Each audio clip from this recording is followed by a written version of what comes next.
And what a wonderful time to be back in the house of the Lord. At naway naging magandang panahon yung ating pananalangin.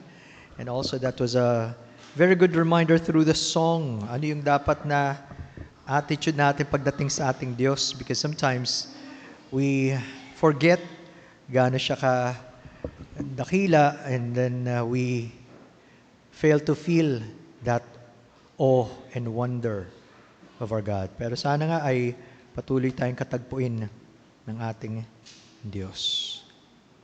Alam niyo siguro yung kasabihan that familiarity breeds contempt. Di ba?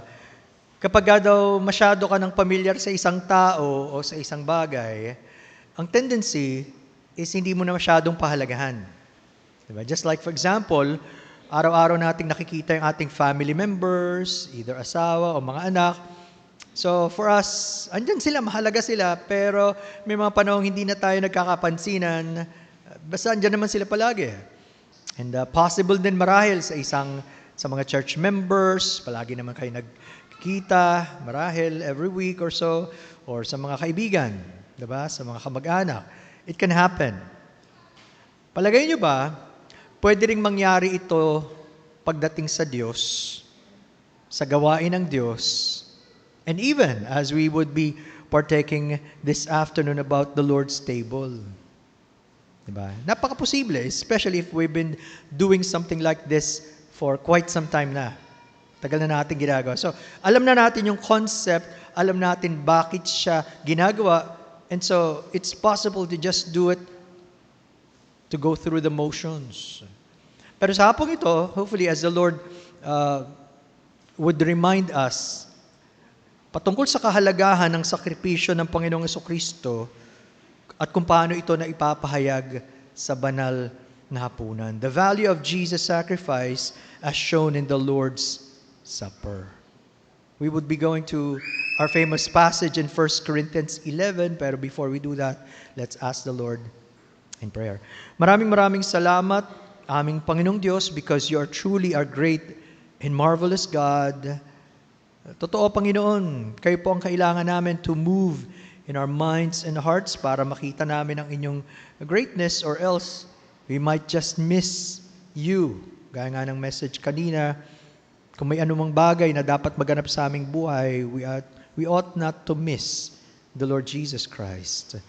Ano panalangin ko, Panginoon, maging sa maikling panahon ng aming pag-aaral, even in preparation for the celebration of the Lord's table, once again, bring us into that kind of mind and heart that is willing to worship you, to listen to your Holy Spirit, and to be moved by you. Be thou exalted, for this we pray in the Lord Jesus' name. Amen. Sa 1 Corinthians chapter 11, may makikita tayong at least 4 principles, lalo na kapag tayo ay nagsasagawa ng ating Lord's table. First of all, remember, there is always the danger of forgetting. May panganib na makalimot. Bakit nga ba natin ginagawa ang Lord's Supper? Why are we here even in the first place? Diba? Hindi naman ito dahil sa wala lang tayong magawa, or dahil siguro part of our tradition. I hope it is something deeper than that. At lalo na dahil naranasan natin ng Panginoon sa ating buhay at gusto natin siyang sundin at alalahanin ng kanyang ginawa. May ginawa siya. So hindi po pwede na walang halaga yung kanyang ginawa. Because again, we are a very forgetful people. Pwedeng ginagawa natin ito, pero wala na siyang impact. Now, ang paalala sa atin in 1 Corinthians chapter 11, notice in verses 20 to 22, pero doon lang muna ako sa unang bahagi doon, 20. 1 Corinthians 11:20, therefore, when you come together in one place, it is not to eat the Lord's Supper. Nakita niyo yan?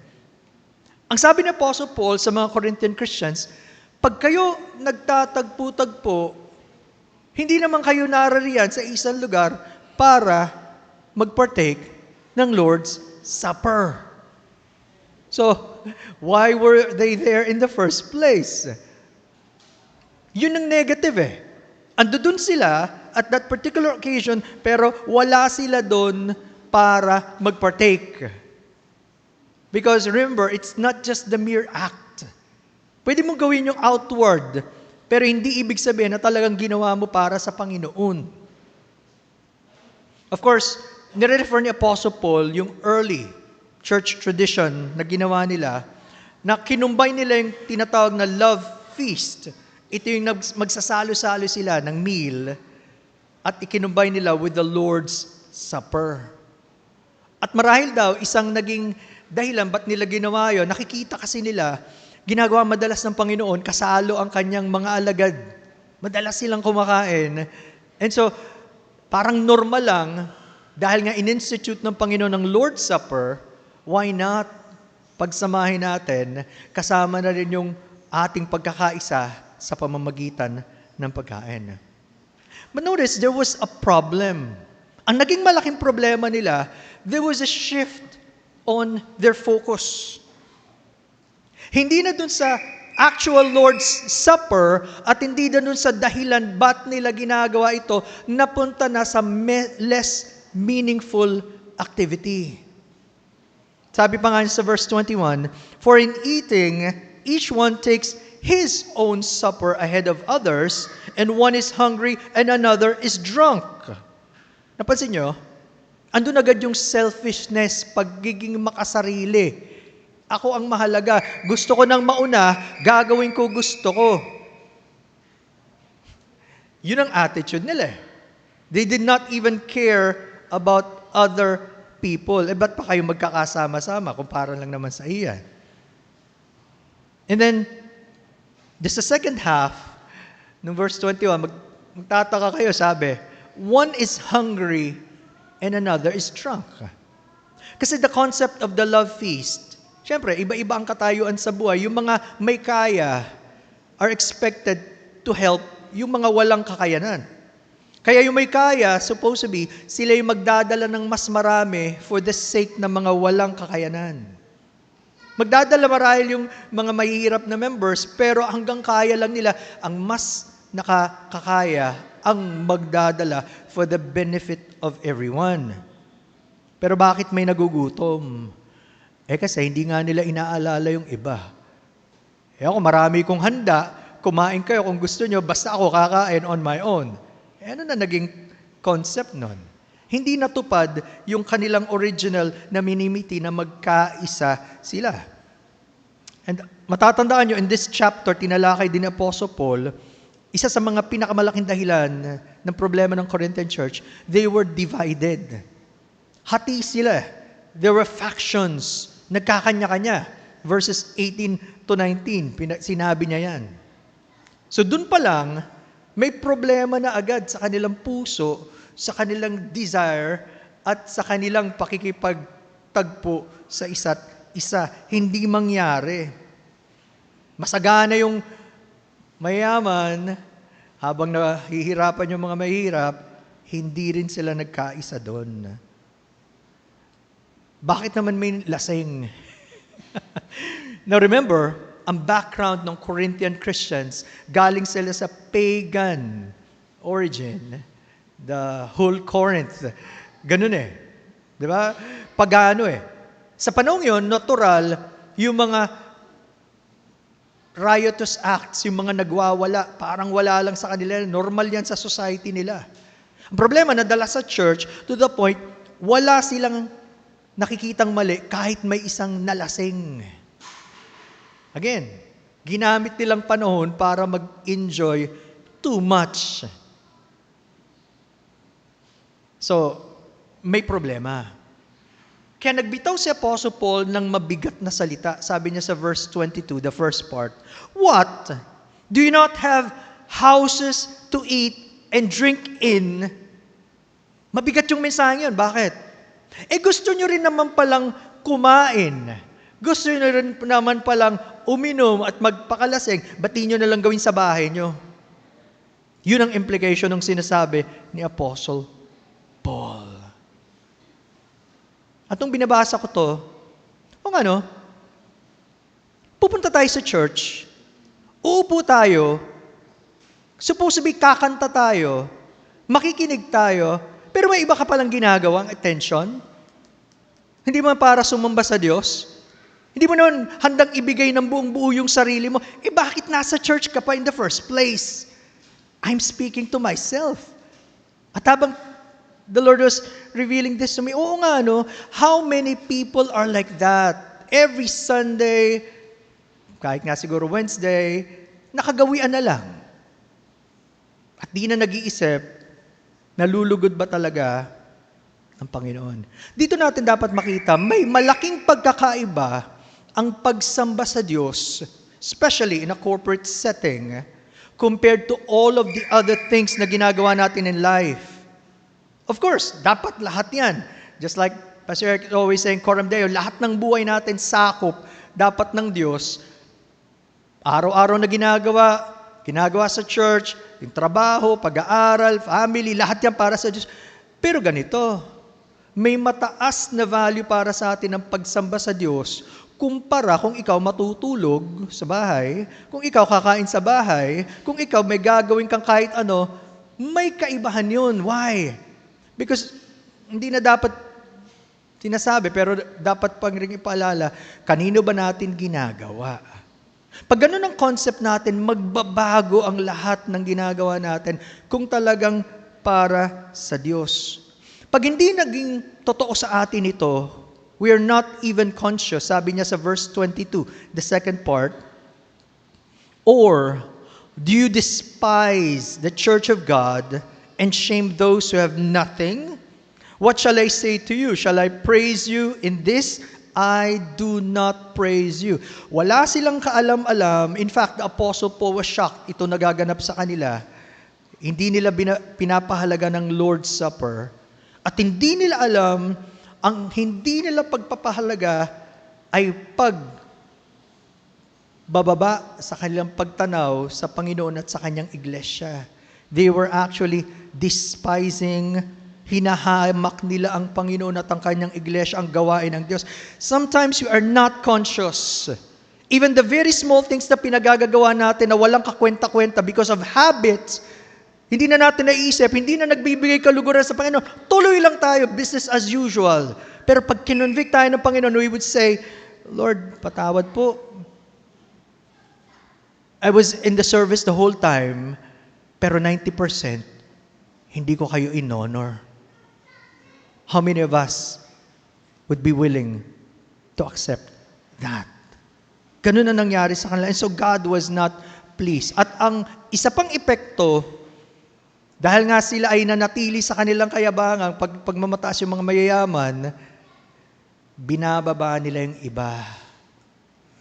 Mababa ang tingin nila sa iba. So, mahirap nga magkaroon ng ganong unity, lalo na kung hindi mo maiisip sino ang Panginoon at ano ang kanyang ginawa. Isa sa mga madalas nating naaawit, yung song or hymn, Lead Me to Calvary. At nung binabalikan ko to, napaka-posible talaga, lalo na kahit sa napakatagal ng mga Kristiyano, to be able to forget sino ang Panginoon at ang kanyang ginawa. Yung first stanza and the chorus says, King of my life, I crown thee now, thine shall the glory be, lest I forget thy thorn-crowned brow, lead me to Calvary. Yes, you regard him as your king, pero hindi niya siya ganun kataas na hari. Lead me back, O Lord. Sabi niya, lest I forget Gethsemane, lest I forget thine agony, lest I forget thy love for me, lead me to Calvary. Lord, ibalik niyo ko, Panginoon, sa inyo.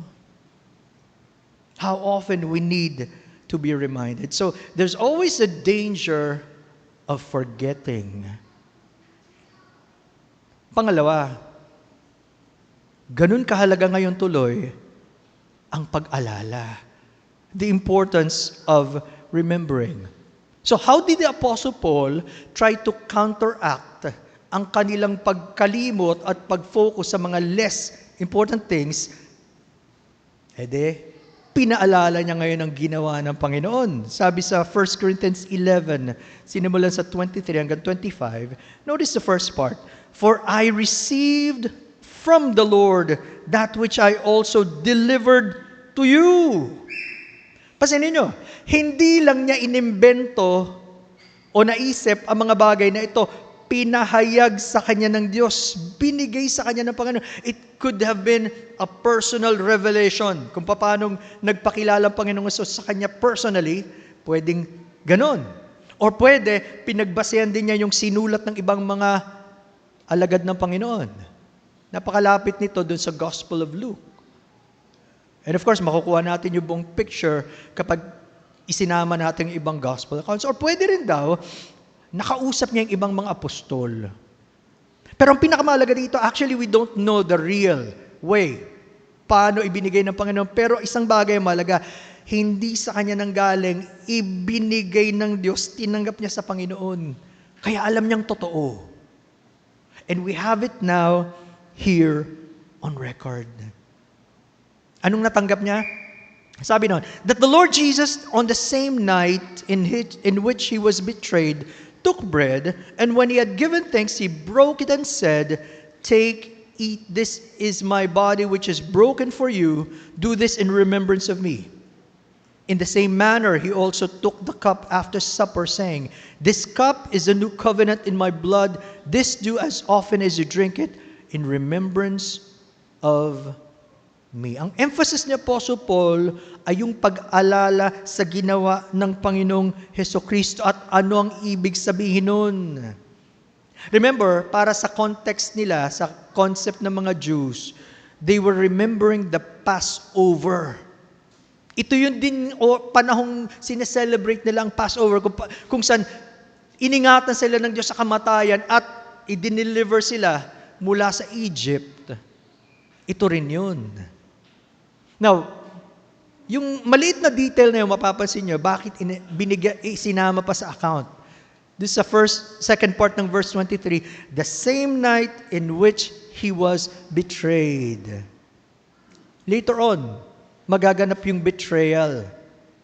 Pero una, nagsagawa muna siya ng Passover meal with his disciples. Bakit mahalaga yun?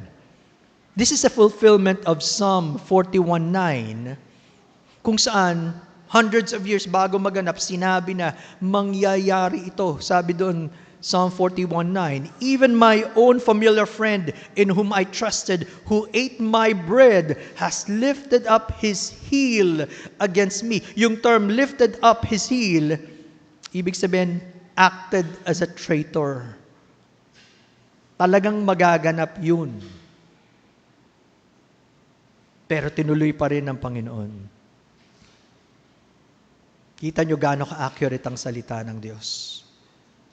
At ang sabi, verse 24, and when he had given thanks, from the word Eucharist, di ba? Biyaya ng Diyos yan eh. Something to be thankful for. Yun dapat ang attitude natin every time we remember the Lord Jesus Christ and what He did. Hindi pwedeng matapos yung ating pasasalamat at pagpupuri sa Kanya. Hindi po pwede na ginagawa lang natin like robots na walang damdamin at walang pag-iisip at wala man lang deliberate action. Lord, I want to commit myself. Salamat sa inyo. Thankfulness, ginawa ng ating Panginoon.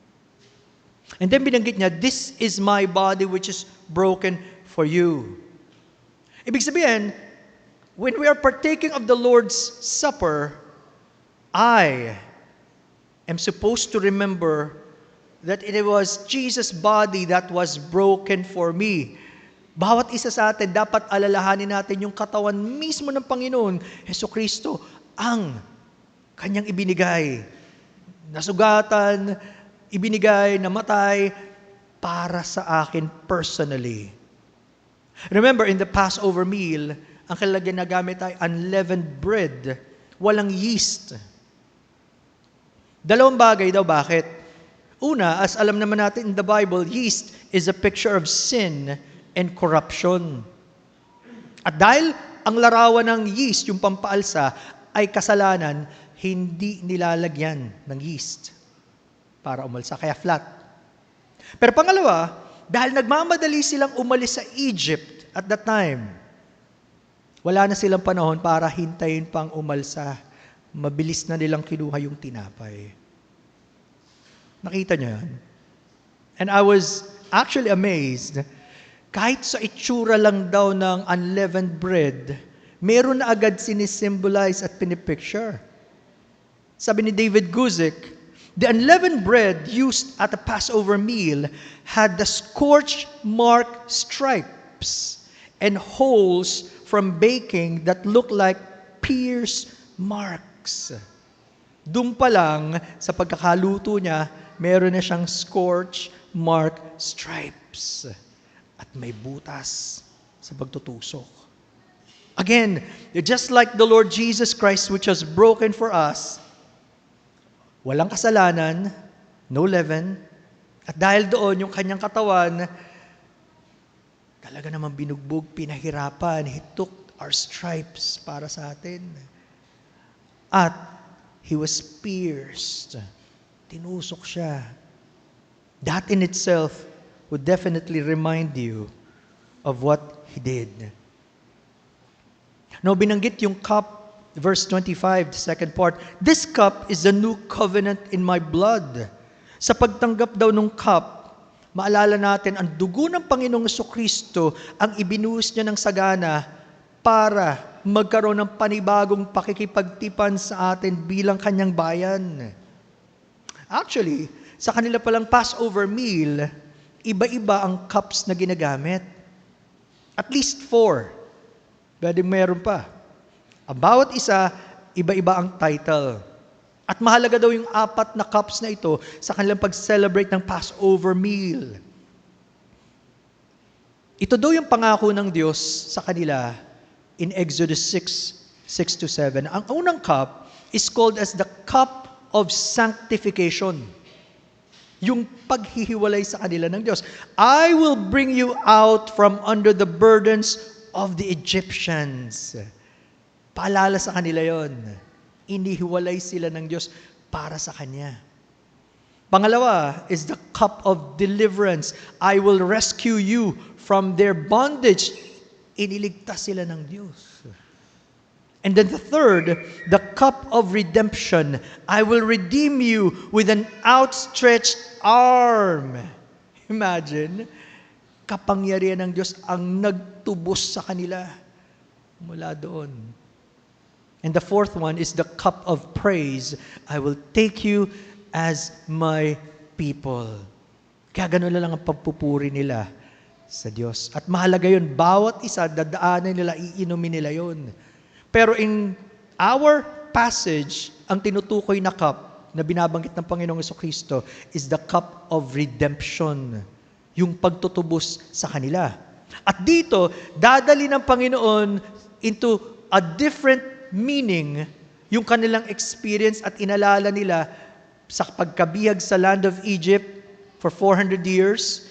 Pinalaya sila ng Panginoon sa pagkaalipin para maging malaya para sa Diyos. Dito gagamitin ng Panginoon, hindi lang physical redemption.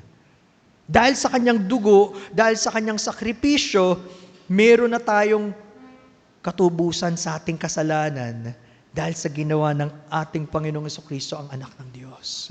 Itinaas ng Panginoon ang ibig sabihin ng kanilang pag-alala ng pagliligtas sa kanila ng Diyos. Kaya dapat, sa mga totoong Kristiyano, mas may dating ito. Alam natin ang ibig sabihin at hindi natin kinakalimutan iyon. Ganun kahalaga na balik-balikan. Again, although in the Old Testament, meron naman silang ginagamit na blood. Binanggit sa Exodus 24:8.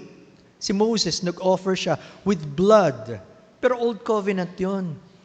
Sabi ng Panginoon, ito ang kanyang dugo para sa panibagong tipan. Ano ba yung New Covenant? Ano yung bagong tipan na gagawin ng Panginoon? Ang kaibahan sa Old Covenant, una, yung pagbabagong gagawin ng Panginoon sa ating kaloob-looban.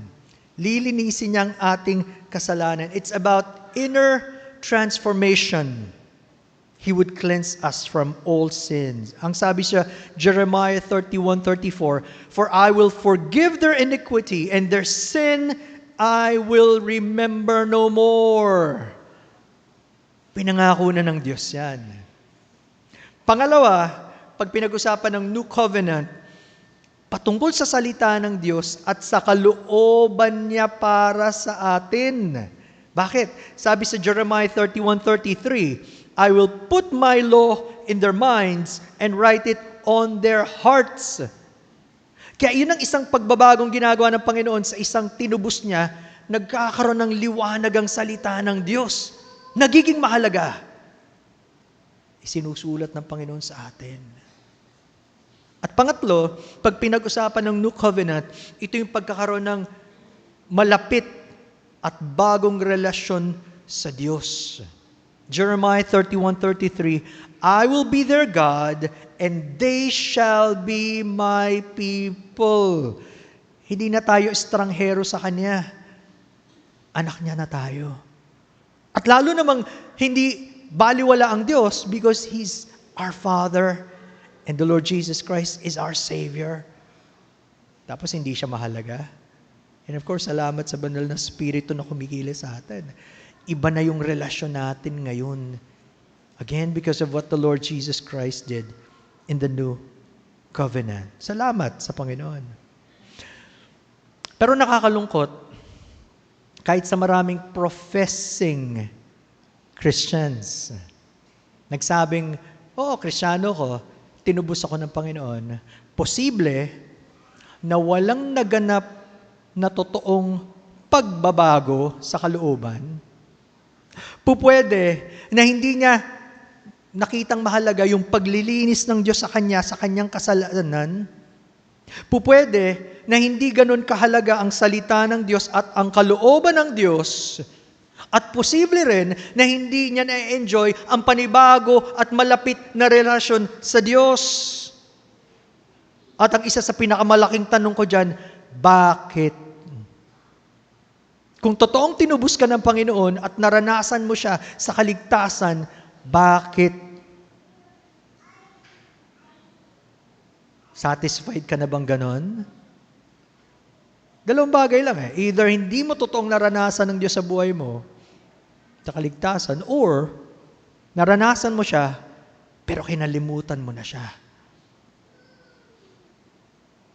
Again, i-search tayo ng Panginoon. So, andun ang babala dahil madali tayong makalimot, pero andun din ang encouragement na dapat tayong umalala at pwede tayong makaalala. Binigay na ng Panginoon through His Word and in the working of the Holy Spirit. Pero pangatlo, hindi lang pala dito nakafocus. Hindi lang tayo babalik sa nakaraan, pero pati sa hinaharap, the forward focus. Sabi sa verse 26, "For as often as you eat this bread and drink this cup, you proclaim the Lord's death till He comes." Paalala to, na bagamat mahalaga ang buhay natin ngayon, hindi lang ito. There's so much more in store for us. At dapat na-excite din tayo, wag mawala yung ating excitement para sa Diyos at sa panahong makakasama natin siya forever and ever. Now, it's good to enjoy what God has given us. Mabuti ang Diyos eh. Pero wag naman sobrang enjoyment to the point, ayaw mo nang sumama sa Diyos for all eternity. Nakalimutan mo, mas malaki pa pala yun. Kaya nga yung tingin ng iba, yung mga unbelievers, ano naman gagawin ko sa langit? Di ba napaka-boring? Araw-araw na lang kakanta ka, parang ganun, makikita mo. What a narrow concept. Napakababa ng pagtingin nila. Kaya nga hindi pa daw na nakikita ng mata o napapahayag sa atin yung mga bagay na inihanda ng Diyos. So much more. Pero hindi mangyayari yung kung wala tayong panahon sa Diyos, hindi natin nakikilala ang Diyos, at hindi tayo lumalago sa Kanyang mga salita. Because we have been too enamored with the world. Masyado na tayo nag-enjoy, ayaw na nating umalis. Wag. There's a forward focus. Kaya nga sabi ng Panginoon sa Matthew 26:29, "But I say to you, I will not drink of this fruit of the vine from now on until that day when I drink it new with you in my Father's kingdom." Habang sinasabi ng Panginoon, it seemed like He is anticipating, andun yung excitement niya na hanggang makasama ko kayo sa kaharian ng aking Ama. Then, yun yung tinatawag na ultimate Lord's Supper. Ngayon, we have a picture of that as we follow the Lord's command. Pero yung ultimate sa presensya ng Panginoon, wala nang katulad. So dapat naisip natin, as we celebrate the Lord's table, may future focus pala siya. And then fourthly, alam niyo bang every time we partake of the Lord's Supper, whether we like it or not, meron kang mensaheng sinasabi. Whether mahalaga ang Diyos o hindi, o wala siyang kwenta sa buhay mo. There's a proclamation to be made. Sabi ng Panginoon, kapag ginagawa natin, you proclaim the Lord's death until He comes. Yung salitang proclaim sa ibang translation, sa ibang places, preach. Ibig sabihin, hindi lang ang pangangaral, just like what we're doing now, or kapag nag-share ka sa iba, kahit when you partake of the Lord's Supper, you are proclaiming about God and the goodness of God, what He did in your life, at gusto mong sabihin sa iba, siyang aking Diyos. Napakahalaga ng Diyos ko. Salamat, Panginoon. You're proclaiming that message. Kaya nga hindi lang daw ito exclusive na para bang tagon-tago, dapat tayo lang na mga na believers. Kahit unbelievers can observe, although they might not partake, pero na-observe nila something is different. Sapagkat totoong-totoo sa kanila ang ginawa ng Panginoon. As I close, let me read Alan Redpath's statement. Sabi niya, "As you break bread and bow your heart before Him, what sort of sermon are you preaching?" Diba? Kung totoong seryoso tayo sa Panginoon and we want to remember what He did and to thank Him, anong klaseng sermon ang ating ipinoproclaim sa iba? Often, we have broken bread together around the Lord's table, and then we have gone out to do just what those disciples did.